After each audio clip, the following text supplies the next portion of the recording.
Bon alors la fuite, hein, vous voyez, elle s'est traduite ici, regardez, on voit, il y a même une auréole ici, là. Là, vous voyez, la plaque a bu carrément l'eau et du coup, bah ça a cassé, tout simplement. Alors, je vais mettre la lumière du téléphone. Donc,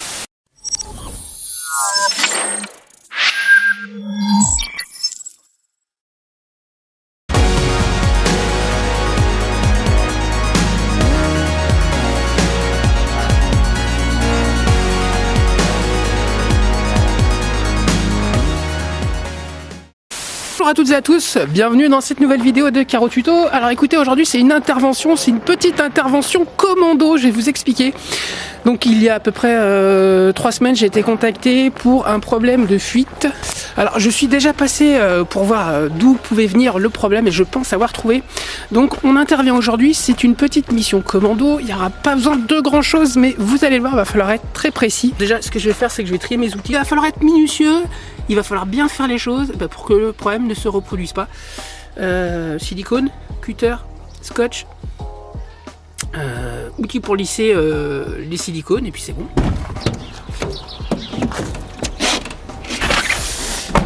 Bon alors c'est vrai que dégâts des eaux c'est jamais rigolo et surtout c'est très vicieux et ça peut mettre vraiment du temps pour qu'on puisse s'en rendre compte. Et c'est ce qui s'est passé ici dans cette salle de bain. Je vous mets en garde lorsque vous faites par exemple vos silicones ou lorsque vous faites vos étanchéités. C'est vraiment des choses qu'il ne faut pas prendre à la légère. Bon là on a de la chance puisqu'on a accès dessous si vous voulez, mais sur certains chantiers on n'a pas accès du tout et ça transpire chez le voisin du dessous. N'oubliez pas, hein, vous avez le code promo Caro Tuto sur le site eCarler.com. Vous vous rendez sur eCarler, vous tapez votre code promo Caro Tuto et vous avez moins 10% sur l'ensemble de votre commande. Je vais mettre la lumière du téléphone. Donc, vous voyez, là-bas, on a la bonde. Et on n'a pas d'eau autour de la bonde. C'est vraiment, lorsqu'on regarde, vous voyez ici, on voit vraiment que l'eau c'est situé ici là. C'est la jonction de la paroi de douche. Là j'ai pas de chemin d'eau qui vienne de la bonde en fait, hein. Vous voyez, il n'y a pas de... Parce que si vraiment ça vient de la bonde, on verra un chemin peut-être qui se lierait au niveau du PVC. Ouais, ici que ça a bien marqué. L'eau devait s'infiltrer par ici. Mais bon, ce qui est compliqué là-dedans, c'est que ça met des fois un petit peu de temps avant de transpirer. Hein. Vous venez d'acheter une maison, peut-être que vous avez déjà ce petit dégât des eaux, mais vous pouvez vous en rendre compte que 2-3 ans après, lorsque le problème devient apparent et qu'il a transpiré dans tous les supports.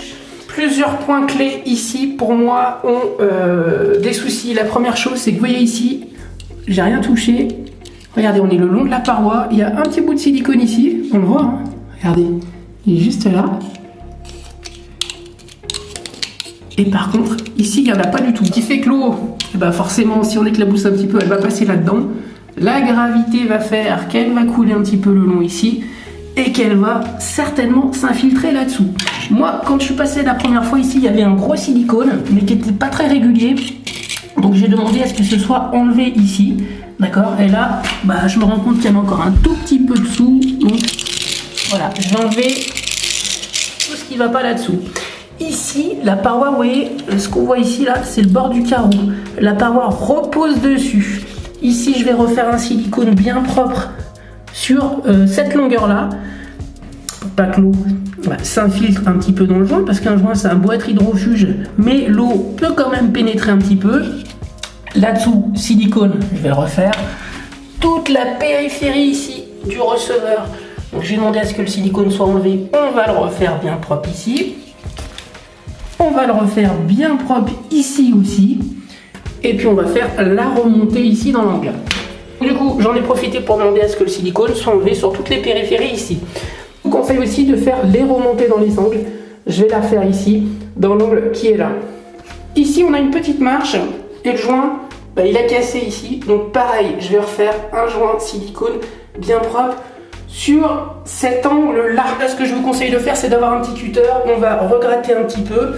Et puis, on va enlever toutes les petites aspérités. Parce qu'après, lorsqu'on fait le silicone, on n'a plus le droit à l'erreur. Donc là, on va bien gratter.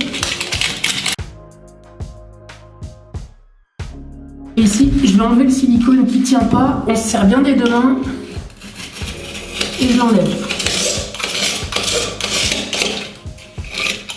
Voilà. Ça, c'est pas joli, je l'enlève.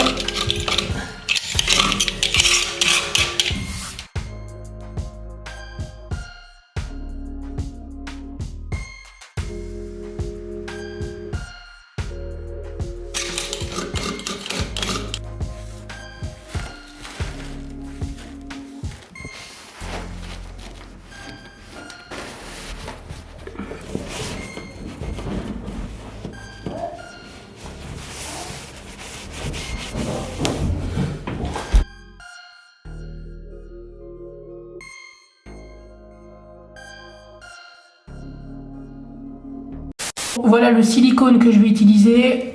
Salle de bain cuisine, je peux faire 13 mètres linéaires. Bon, après tout est marqué, hein. Vous pouvez faire 2 lavabos, 2 bacs à douche, etc. Émail vert porcelaine, c'est un blanc qui jaunit pas du tout. Donc ça c'est un super point positif.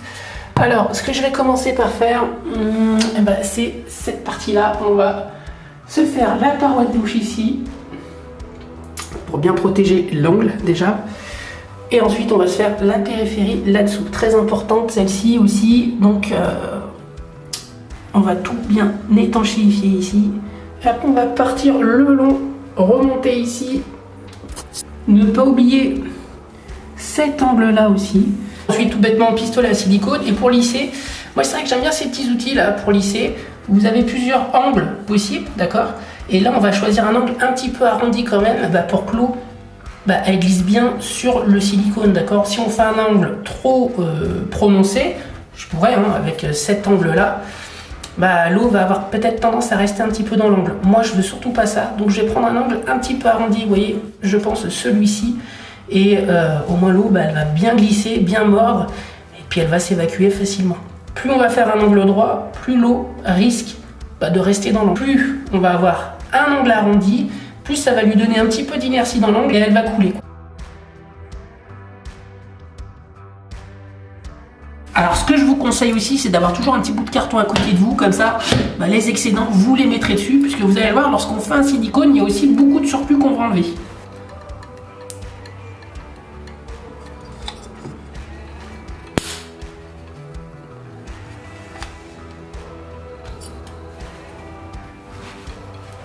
Vous voyez, plus on est régulier,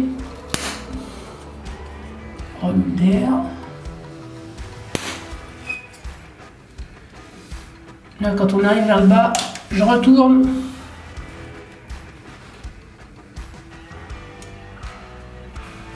Et là, vous voyez, je viens de remarquer qu'en fait, il y a un problème d'éclairage. Quand vous regardez là-haut, en fait, vous voyez bien qu'on est bien collé. Et en fait, plus on descend, vous voyez, et plus il y a ce débord-là, fait que le rail, en fait, de la paroi, et là, déjà, on a 1 cm. Donc, je vous dis pas, le faux aplomb qu'on a ici, c'est incroyable.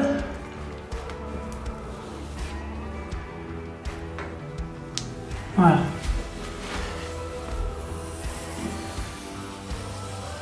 Voilà, on vient de le lisser, ça m'a pris 2 secondes, tout simplement avec le doigt. Donc là, dans ces angles-là, c'est plus facile lorsqu'on est sur des parois.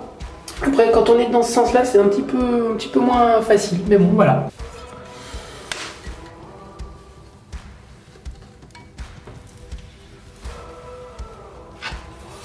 Allez, maintenant qu'on a fait ce côté-là et ce côté-là, on s'attaque au bas.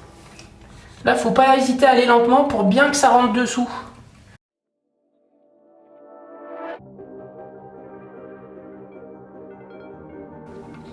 Voilà, j'ai bien chargé encore là. Voilà. Et là, je fais un deuxième coup où, voilà, je vais être plus en surface. Voilà. Ah, c'est ça qui est compliqué sur ce petit chantier, c'est que il faut charger. Voilà, là il est bien. On va faire le petit du dessus là.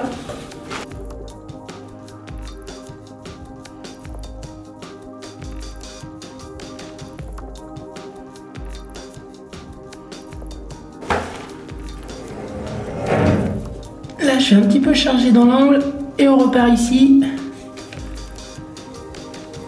Ça rentre bien sous le carreau, entre le bac et le carrelage.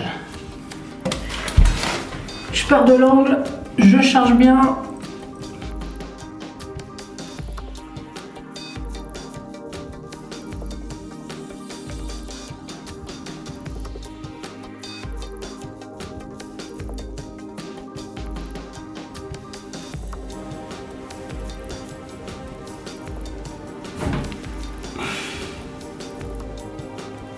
Maintenant, je change de cartouche. Je vais mettre le gris juste pour la petite jonction qui est sur les carreaux imitation bois.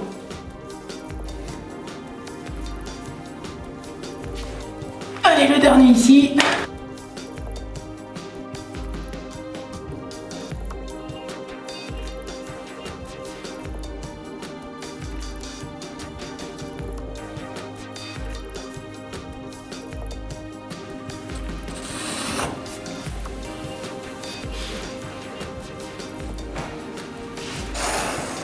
Ne faites surtout plus de poussière, vous laissez en l'état, vous laissez tout sécher. Et après, si vous avez 2-3 aspérités, vous les enlevez le lendemain. Sinon, vous risquez tout bêtement d'abîmer le silicone que vous venez de faire. Bah écoutez, je pense qu'on a résolu le problème. Maintenant, c'est quelque chose qu'il va falloir surveiller. Donc là, on va bien laisser sécher 24 heures. Hein. Je vais leur demander de mettre du papier journal pour voir s'il n'y a pas encore des infiltrations. Et s'il y en a, bah, c'est que ça viendra d'autre part. Moi, j'ai fait toutes les périphéries, je les ai toutes refaites au silicone qualitatif, ce qui fait que ça ne pourra pas venir de là. Ça viendra d'un autre point que je n'arrive pas à saisir et je pense que les gens devront peut-être faire appel à peut-être un plombier pour peut-être qu'il ait son œil sur le sujet. Code promo Caro Tuto sur le site ecarler.com, vous rendez sur eCarler, vous tapez votre code promo Caro Tuto et vous avez moins 10% sur l'ensemble de votre commande. Je vous remercie encore, je remercie encore cette belle communauté que j'ai à travers Caro Tuto. Je vous dis à très vite pour de nouvelles vidéos, puis surtout prenez soin de vous. Allez, ciao.